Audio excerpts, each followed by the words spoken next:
Policy राष्ट्रीय शिक्षा नीति के संदर्भ में आज का ये इवेंट बहुत ही महत्वपूर्ण है। इस कॉन्क्लेव से भारत के एजुकेशन वर्ल्ड को नेशनल एजुकेशन पॉलिसी, राष्ट्रीय शिक्षा नीति के विभिन्न पहलुओं के बारे में विस्तृत जानकारी मिलेगी। जितनी जानकारी और ज्यादा जानकारी ज्यादा स्पष्ट होगी, फिर उतना ही आसान इस राष्ट्रीय शिक्षा नीति का इम्प्लीमेंटेशन भी होगा।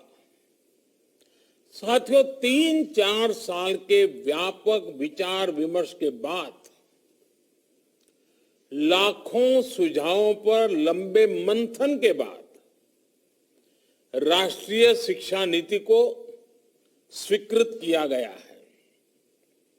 आज देश भर में इसकी व्यापक चर्चा हो रही है। अलग अलग क्षेत्र के लोग, अलग अलग विचारधाराओं के लोग अपने व्यूज दे रहे हैं, राष्ट्रीय शिक्षा नीति को रिव्यू कर रहे हैं। ये एक हेल्दी डिबेट है।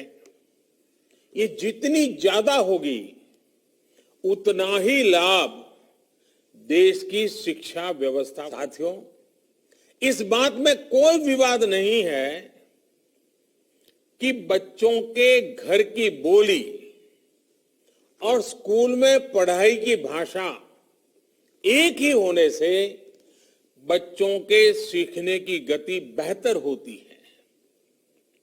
ये एक बहुत बड़ी वजह है जिसकी वजह से जहां तक संभव हो 5th क्लास तक बच्चों को उनकी मातृभाषा में ही पढ़ाने पर सहमति दी गई है। इससे बच्चों को और बच्चों की नींव तो मजबूत होगी ही, उनके आगे की पढ़ाई के लिए भी उनका बेस और मजबूत होगा। साथियों, अभी तक जो हमारी शिक्षा व्यवस्था है उसमें व्हाट टू थिंक, मैं बहुत जिम्मेवारी से बोल रहा हूं, व्हाट टू थिंक पर फोकस रहा है, जबकि इस शिक्षा नीति में हाउ टू थिंक उस पर बल दिया जा रहा है।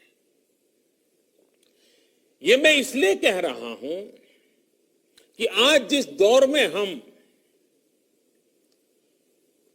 और ये दौर ऐसा है जहां इंफॉर्मेशन और कंटेंट की कोई कमी नहीं है, एक प्रकार से बाढ़ आई हुई है।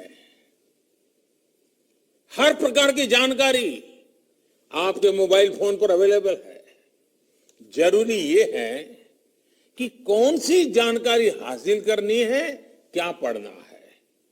इस बात को ध्यान में रखकर ही राष्ट्रीय शिक्षा नीति में प्रयास किया गया है कि जो पढ़ाई के लिए लंबा चौड़ा सिलेबस होता है, ढेर सारी किताबें होती हैं, उसकी अनिवार्यता को कम किया जाए।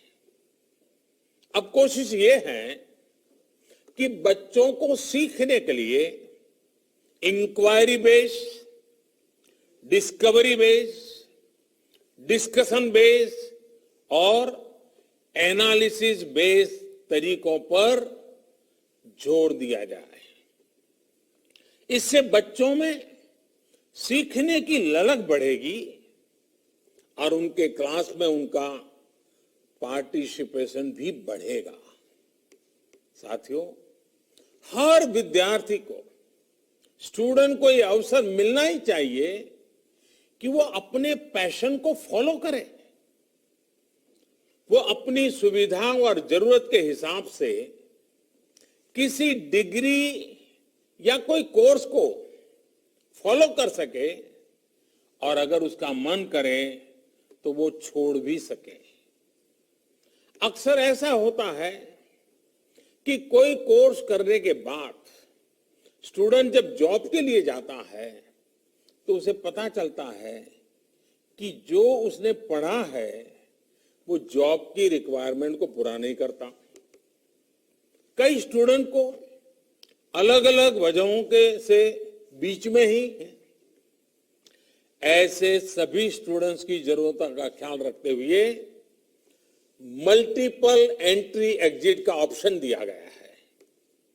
अब स्टूडेंट वापस अपने कोर्स से जुड़कर अपनी जॉब रिक्वायरमेंट के हिसाब से ज्यादा इफेक्टिव तरीके से पढ़ाई कर सकता है, लर्न कर सकता है। इसका एक और एस्पेक्ट है, जब स्टूडेंट्स को यह भी स्वतंत्रता होगी कि अगर वो कोई कोर्स बीच में छोड़कर दूसरे कोर्स में प्रवेश लेना चाहे तो वो कर सकते हैं। इसके लिए वो पहले कोर्स से एक निश्चित समय तक ब्रेक ले सकते हैं और दूसरा कोर्स ज्वाइन कर सकते हैं। हायर एजुकेशन को स्ट्रीम से मुक्त करने, मल्टीपल एंट्री और एग्जिट क्रेडिट बैंक के पीछे यही एक बहुत लंबे दूर की सोच के साथ हम आगे आए हैं। हम उस एरा की तरफ बढ़ रहे हैं जहां कोई व्यक्ति जीवन भर किसी एक प्रोफेशन में ही नहीं टिका रहेगा।